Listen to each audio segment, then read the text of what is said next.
कामचोर देवरानी।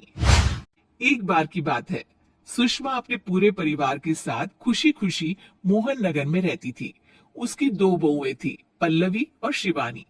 एक दिन दोनों बहुएं रसोई में काम कर रही होती है कि तभी उनकी सास सुषमा उन्हें बुलाती है।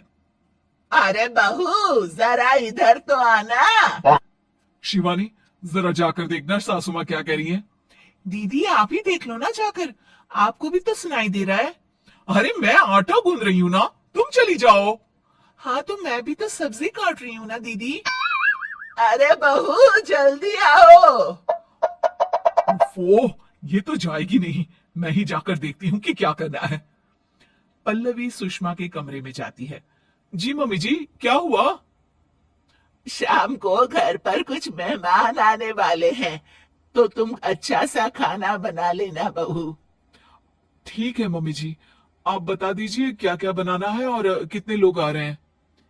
सुनील की मौसी जी और उनका पूरा परिवार आ रहा है। कुल मिलाकर 3 लोग और हमें मिलाकर हुए 9 लोग। तो अभी से ही तैयारी करना शुरू कर दो। और हाँ, घर की सफाई भी कर देना, हाँ, अच्छे से। जी मम्मी जी, सब काम हो जाएगा, आप चिंता मत कीजिए। पल्लवी शिवानी को घर में मेहमान आने वाले हैं इसके बारे में बताती है। क्या 9 लोगों का खाना बनाना होगा, घर की सफाई करनी है? बाप रे, सासू माँ ने तो हमें घर की नौकरानी ही समझ कर रखा है। ऐसा नहीं बोलते शिवानी, हम इस घर की बहू हैं और घर के काम करना हमारा फर्ज है। दीदी तो है ही सासू माँ की चमची, जब देखो सासू माँ सासू माँ। मैं तो इतना सारा काम नहीं करने वाली। हाँ। शिवानी कपड़े लेकर गमला साफ कर रही होती है और चक्कर आने का नाटक करने लगती है। मेरा सिर चकरा रहा है। तभी वहां पल्लवी और सासू माँ जाते हैं। अरे बहू, क्या हो गया तुम्हें? मम्मी जी, बहुत तेज सर में दर्द हो रहा है। आ, तुम एक काम करो शिवानी, आराम कर लो। नहीं नहीं दीदी, घर में मेहमान आने वाले हैं, मुझे आपकी मदद करनी चाहिए। अरे कोई बात नहीं शिवानी, तुम आराम कर लो, मैं सब काम कर लूंगी। ठीक है दीदी, अगर आप इतना कह रही हैं तो आराम कर लेती हूँ। शिवानी आराम से अपने कमरे में मैगजीन पढ़ रही होती है। इसे कहते हैं आराम की जिंदगी। इतना सारा काम। चलो सारा काम खत्म हो गया, शिवानी को देख आती हूँ। शिवानी अपने कमरे में ईयरफोन में गाने सुनते सुनते सो जाती है और उसके साइड में मैगजीन भी रखी होती है। पल्लवी वहां आ जाती है और वो सब देखती है। ओहो, तो मतलब सब काम चोरी का बहाना था। अभी बताती हूँ इसको। घर का सारा काम मुझे करना पड़ा और ये महारानी यहाँ मैगजीन पढ़ रही है, गाने सुन रही है। पल्लवी रसोई से एक प्लेट और चम्मच लेकर आती है और शिवानी को थाली बजाकर उठाने लगती है। शिवानी अचानक से उठती है। उठ गई महारानी, गाने भी सुन लिए, मैगजीन भी पढ़ ली। तुम तो बहुत बड़ी झूठी निकली शिवानी। तुमने सर दर्द का बहाना बनाया ताकि काम करने से बच सको। हाँ बनाया बहाना, तो क्या करती, इतने सारे काम करती। मुझे कोई शौक नहीं है चापलूसी का। क्या चापलूसी?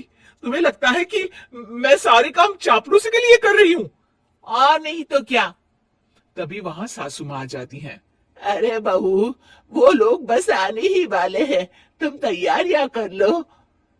जी सासू माँ, तुझे तो मैं बाद में देखती हूँ। सब खाना खाने बैठते हैं और खाना शुरू करते हैं। तभी सुनील की मौसी बोलती है। वाह भाई वाह, खाना तो बहुत ही अच्छा बना है सुषमा जी, एक एक चीज में क्या स्वाद है। ये सुनकर शिवानी मुंह बना लेती है। उसे अपनी जिठानी की इतनी तारीफ राज नहीं आती। आपकी बहुएं तो बहुत ही अच्छा खाना बनाती हैं। हाँ, बनाती तो दोनों ही अच्छा है, पर आज ना ये सारा खाना बड़ी बहू ने बनाया है। छोटी बहू की तबीयत ठीक नहीं थी, सो इसलिए। मानना पड़ेगा सुषमा जी, आपकी बड़ी बहू तो बहुत ही गुणवान है। पल्लवी की तारीफ सुनकर शिवानी को जलन होती है। पल्लवी ये सुनकर खुश हो जाती है और शिवानी की तरफ देखकर उसे चिढ़ाती है। कुछ देर बाद मेहमानों के जाने का वक्त हो जाता है।